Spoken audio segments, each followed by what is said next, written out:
Bonjour. Est-ce qu'il commence à faire super chaud chez vous aussi? Est-ce que ça vous dirait pas de vous rafraîchir aux Antilles avec moi?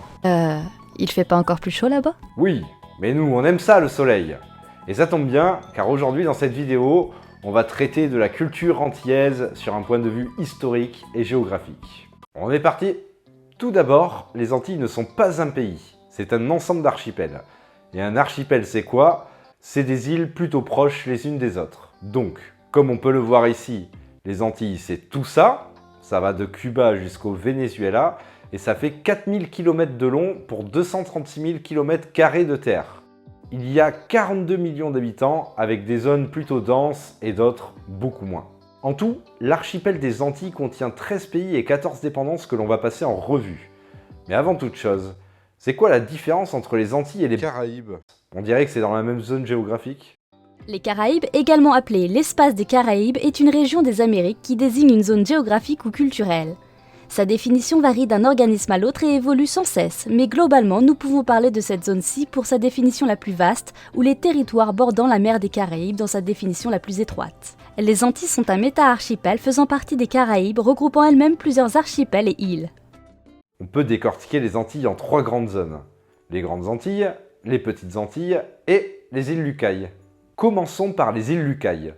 Bien qu'elles font partie des Antilles, beaucoup disent qu'elles ne font pas partie des Caraïbes, car autour c'est l'océan Atlantique et non pas la mer des Caraïbes. Mais bon, les agences de sites de voyage vous diront que ça fait partie des Caraïbes, normal, ça se vend mieux, mais encore une fois, ça dépend de la définition. Bref, les îles Lucailles sont divisibles en 2 zones géographiques. Les îles Turques et Caïques ici, et les Bahamas juste là. Pour les îles Turques et Caïques, également appelées îles turquoises, on parle d'une quarantaine d'îles partagées entre 2 archipels. L'archipel turc qui en contient 10 et l'archipel caïque qui en contient 31. Tout le territoire a le statut britannique d'outre-mer et donc appartient au Royaume-Uni. À la base, ces îles ont été découvertes par l'espagnol Juan Ponce de León en 1512. Et en 1681, des colons anglais des Bermudes sont venus et bim bam boum, les îles ont été léguées au Royaume-Uni. À la base, ces îles furent rattachées aux Bahamas également anglaises jusqu'en 1848, puis elles furent rattachées à la Jamaïque également anglaise jusqu'en 1962, l'indépendance de la Jamaïque, avant d'être de nouveau rattachées aux Bahamas jusqu'en 1973, l'indépendance des Bahamas. C'est ensuite que ça a pris un territoire indépendant britannique d'outre-mer. Bon, pour l'instant, ça semble un peu confus, mais ne vous inquiétez pas, vous allez tout comprendre quand vous allez entendre l'histoire qui va suivre. Passons à l'est des îles Lucailles, les Bahamas. Là, on parle d'à peu près 700 îles, mais la plupart sont des îles privées. D'ailleurs, vous pouvez en devenir propriétaire en dépensant une somme allant de quelques millions de dollars à quelques centaines de millions de dollars. Et parmi les stars qui ont acheté ces îles, on peut trouver Leonardo DiCaprio, Nicolas Cage, Shakira, David Copperfield ou encore Johnny Depp. En réalité, seule une quarantaine d'îles sont vraiment habitées. Et parmi elles, les 3 plus grandes villes sont Nassau, la capitale des Bahamas sur l'île de New Providence avec plus de 300 000 habitants, l'île de Grand Bahamas avec plus de 50 000 habitants, et l'île d'Andros qui n'a qu'un peu plus de 7 000 habitants mais vivant tous sur la côte de l'île. Avec tout ça, on a déjà fait les 2/3 de la population. Donc vous vous doutez bien que sur la trentaine d'autres îles habitées, il n'y a pas grand monde, quelques milliers tout au plus. Bon, passons à l'histoire maintenant. Vous allez voir, l'histoire des Bahamas, il y a tout. C'est un truc de ouf. Quand Christophe Colomb a découvert l'Amérique, la première terre qu'il vit fut San Salvador. Il la nomma comme ça, San Salvador voulant dire Saint-Sauveur, pour témoigner de son soulagement d'avoir enfin mis pied à terre et pour remercier le Christ de l'avoir guidé jusque-là. Avant la découverte des îles Lucayes par les Espagnols, celles-ci étaient déjà habitées. La première population de ces îles fut les Lucayens, d'où le nom de l'archipel. Les Lucayens font partie des autochtones d'Amérique, également appelés Amérindiens. Et ils sont issus de la branche des Taïnos, qui est elle-même issue de la tribu mère des Arawaks. Bref, les Lucayens acceptèrent très bien les Espagnols, ces derniers étant un peuple pacifique, et ils s'échangèrent même des cadeaux. Tout allait bien dans le meilleur des mondes. Ces Amérindiens furent rapidement mis en esclavage avant d'être bannis de leur propre île pour être exportés à Saint-Domingue. Et tout ça pour laisser l'île déserte. Bravo, félicitations. Ensuite, l'île reste déserte, mais au XVIIe siècle, des puritains anglais ayant fui les Bermudes vinrent s'y installer. Parmi eux, on peut trouver Sir William Patterson, futur fondateur de la Banque d'Angleterre et du projet Darien. Les Bahamas, c'est aussi à cette époque l'âge d'or des pirates, des corsaires et des flibustiers. L'âge d'or de la piraterie. Les Espagnols, qui depuis Christophe Colomb estiment avoir certains droits sur l'île, l'occupèrent par intermittence.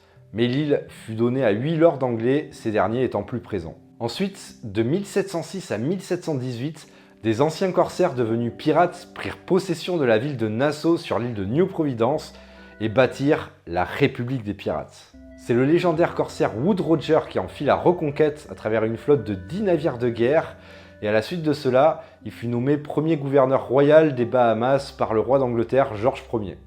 Également écrivain, Wood Roger publia Les Récits d'un marin qui fut repris 7 ans plus tard par un certain Daniel Defoe qui écrivit La vie et les aventures surprenantes de Robinson Crusoe.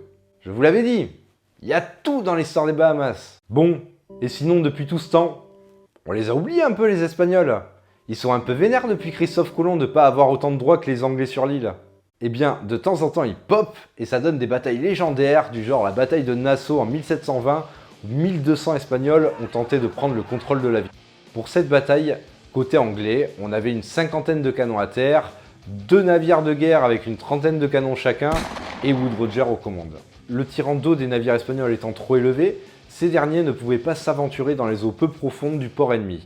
Ils décidèrent donc de contourner la ville en se séparant en 3 colonnes. Ils réussirent à piller quelques zones avant de se faire chasser par la milice, emportant au passage une centaine d'esclaves. Dans la même année, l'Angleterre et l'Espagne décident de faire la paix.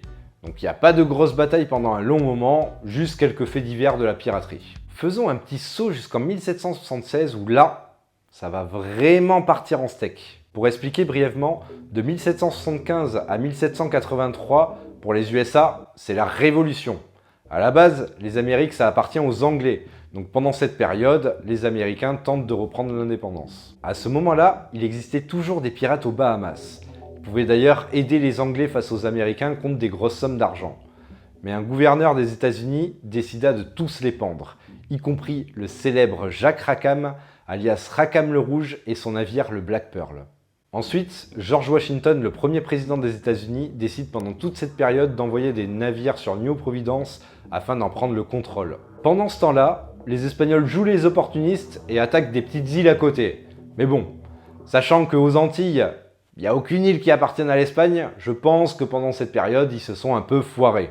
Au final, pour New Providence, les Américains furent chassés par l'anglais Andrew Devoe qui dut constituer une armée en Caroline pour l'envoyer sur place. Pour la suite de l'histoire, les Bahamas, et d'ailleurs une grande partie des Antilles, fut utilisée pour la culture du coton par les esclaves africains lors de la traite des Noirs par la France, l'Espagne, le Royaume-Uni et les Pays-Bas. Voilà, maintenant vous savez pourquoi la plupart des locaux antillais sont d'ethnie africaine.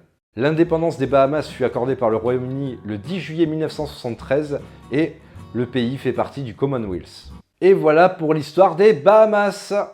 Donc ce que je peux vous dire en info complémentaire en ce qui concerne aujourd'hui, c'est qu'aux Bahamas on parle anglais, mais ils parlent aussi le créole français, le créole anglais et le créole haïtien. 96% des habitants sont chrétiens, donc 80% de protestants et 14,5% de catholiques. Toutes les îles Lucailles sont habituées à recevoir énormément de touristes. Et si vous y allez, vous allez vous régaler. Il y aura plein d'activités du genre plongée sous-marine, hôtel, vie nocturne, plage idyllique, etc., etc. Par contre, les habitants que vous allez côtoyer durant vos activités ne seront pas des habitants, mais seront bien d'autres touristes. Bref, on a fait le tour des îles Lucailles et dans la prochaine vidéo, on verra une autre partie des Antilles. N'hésite pas à liker, commenter, partager cette vidéo si elle t'a plu, ça me fera énormément plaisir. Les vidéos me prennent tout mon temps libre et me prennent même un peu de mon argent.